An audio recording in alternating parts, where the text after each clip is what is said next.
So Tottenham Hotspur, one of the super club founders, even if they're considered a junior partner in that, and maybe this is symptomatic of the modern Spurs and the way things have panned out in this way, but despite their wealth, despite their income this year, they are genuinely facing up to a survival battle.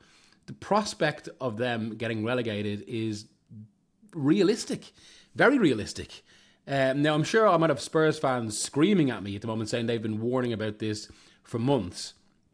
But I have to say, I would have thought their squad had too much quality, their wage bill was too high in the way that works in the modern game. But I think we're beyond all that now. And it was interesting, I was at the North London Derby on Sunday, and you could sense the realisation after the game from Igor Tudor, who I have to say I was impressed by. He's likeable, not that that necessarily manages in management, but he was an impressive character in that way, in the way he spoke. I don't want to say I thought he spoke well, which has become a cliche, but he did speak well. But he spoke about the challenge for the players, how they have to look themselves in the mirror. And you almost got the sense that he was realising what all this is about. And they could well go down. I mean, as I say, the second half performance against Arsenal was alarming. And I know they've got players to come back, especially key attacking players. But the danger, the real challenge now, it's sort of beyond that. It's beyond quality. It's about momentum, confidence, psychology. That's what this situation, that's how there have been a few teams in the Premier League history, none as big as Spurs, you would say, that have, quote-unquote, slept-walked into relegation. I mean, some of the obvious ones I'm thinking of are Middlesbrough 97, despite being in 2 cup finals, Newcastle 2008-09, maybe even Newcastle 15-16 to a degree, West Ham United 2003, Birmingham 2011 maybe, Leicester City 22-23, especially so soon, 8 years or 7 years after winning the Premier League title. But obviously Spurs are, given they're a Super League club, or a club of a bigger financial scale there now, maybe a bigger club in pure name. And you can see it happening now. I thought the performance was that alarming. And for as much as this is about Spurs, and I mean, I thought an indicative moment of the game was just when Arsenal need a goal, just when they're feeling their own angst, which had been the initial story of this match, and Arsenal they're desperate for that winner or that goal to take them ahead to win the game in the way they need. And after the first half, where I thought Victor Gyökeres, he was losing so many duels in like something that's become a bit of a pattern in his Arsenal career. And then what happened straight after half time?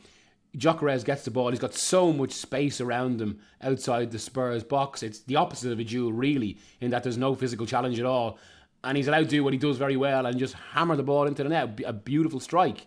It could be a transformative moment for him in that it feels his first big goal for Arsenal.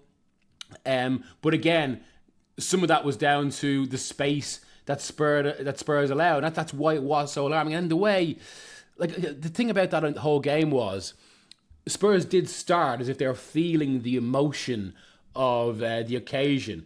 And there was maybe a now ill-advised pre-game speech from the stadium announcer talking about how, they're nervous as hell, they're worried, we're ready.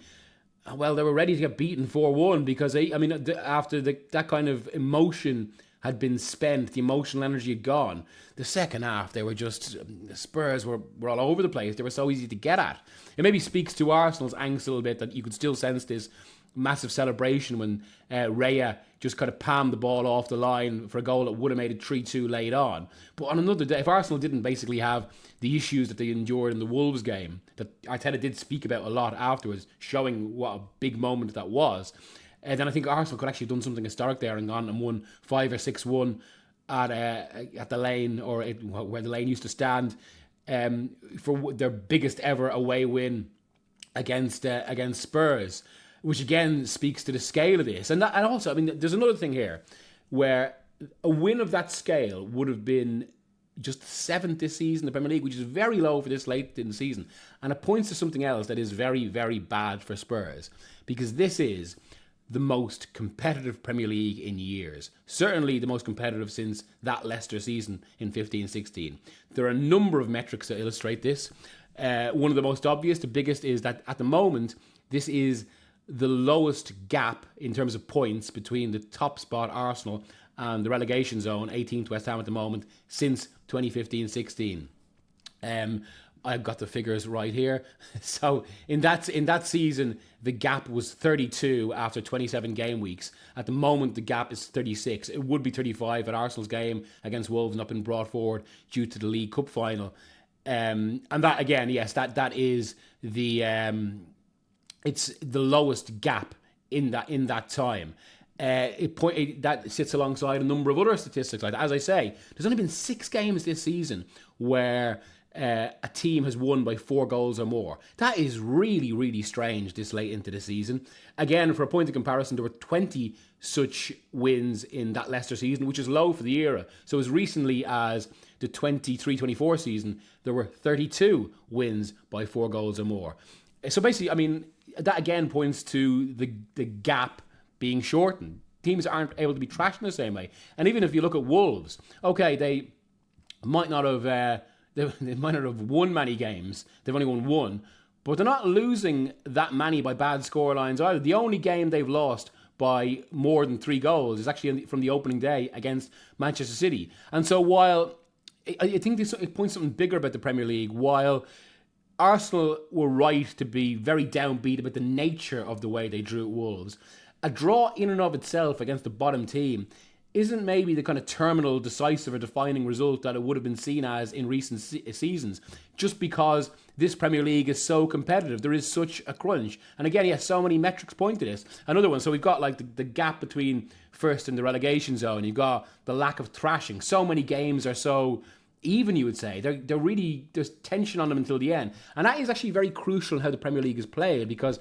for the top side, say, they can't take their foot off the gas in the last half hours of games when a match is won. They have to stay alert. They can't make rafts of subs in the same way unless they're actual tactical, meaningful subs. They can't give players breaks.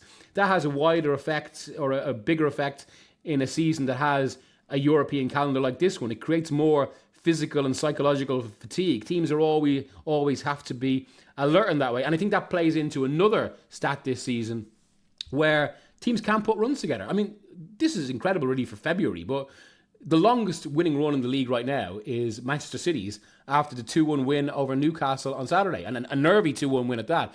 And that's just their 3rd win in a row. After that, the next longest run, and this is amazing given one of the discussions has been Liverpool's lack of form, how few games they've won this year, how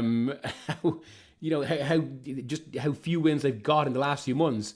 They're on the next longest run with 2 wins in a row. I think it's remarkable. And overall, the longest winning run is 8 from Villa, which now looks like it was a little bit of a freak run as Villa maybe just begin to regress to the mean a little bit.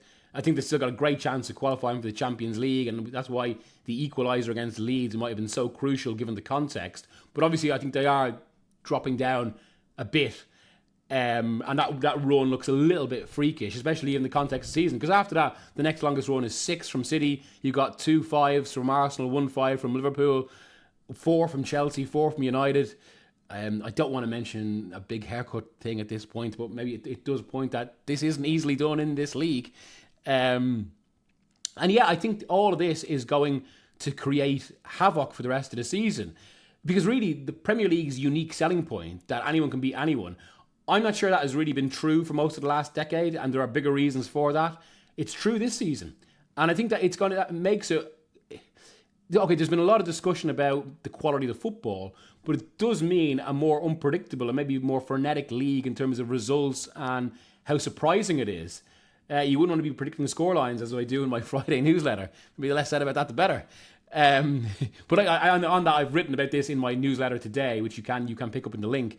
But yeah, I think it points to an unpredictable Premier League where I think you should expect a lot of fallibility from both City and Arsenal in the run-in, and it's why I think we might get big pronouncements about both, as we've seen in the last few weeks, that aren't necessarily proven true, just because, as we've seen with Arsenal after the Wolves game, you can correct yourselves quite quickly with a win. And crucially, at the other end, this is where I think there's such danger for Spurs, because there's such a volatility. And I mean, if you look at it as well, like Burnley are probably, over the last few weeks, they've probably been performing better than Spurs. Burnley were considered to be doomed. West Ham have a defensive respectability that Spurs don't. You can very easily see a situation where I mean, I did think this as I sat through West Ham Bournemouth on Saturday, one of the worst games of the season, I would say. But they could potentially draw their way to safety just by kind of picking up these points in difficult games for the opposition.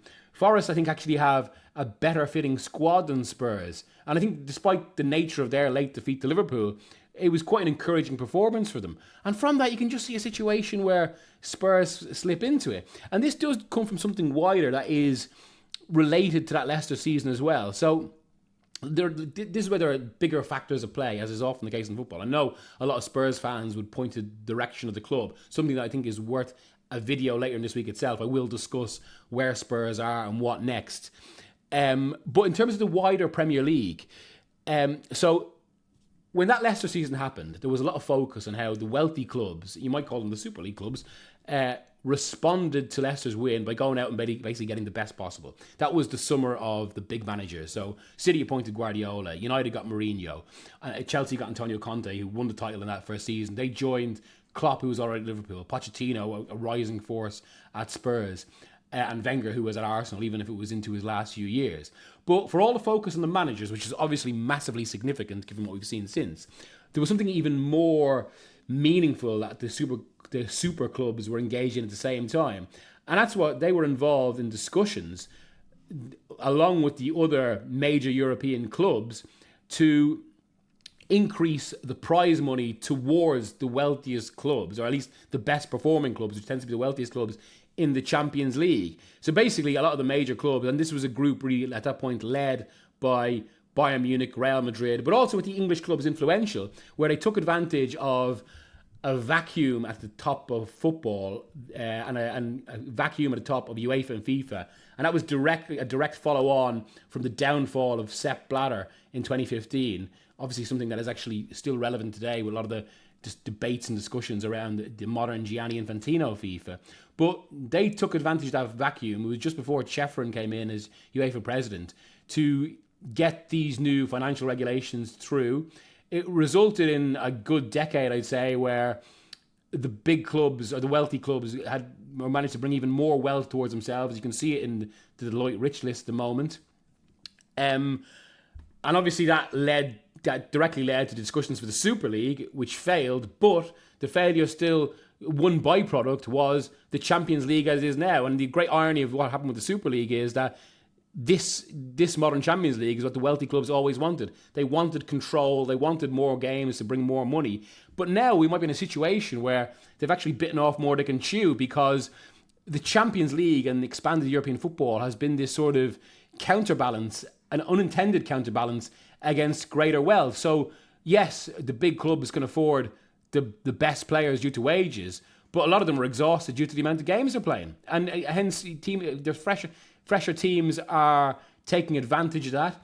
There's also another dynamic in the Premier League where obviously, if we're talking about the flow of money, that's where most of the money in football has gone over the past 13 years, especially international broadcasting money. And it has now created this Premier League where even a team like Wolves, for all people are dismissive of them, well, they still have they've got a good squad relative to the rest of European football. I mean, Wolves are the 29th wealthiest side in the game. And they've obviously got coaching staff. They're able to implement the most sophisticated and modern pressing plans. I touched on this in previous videos. But it is all feeding into this very competitive Premier League right now. And that is bad news for Spurs.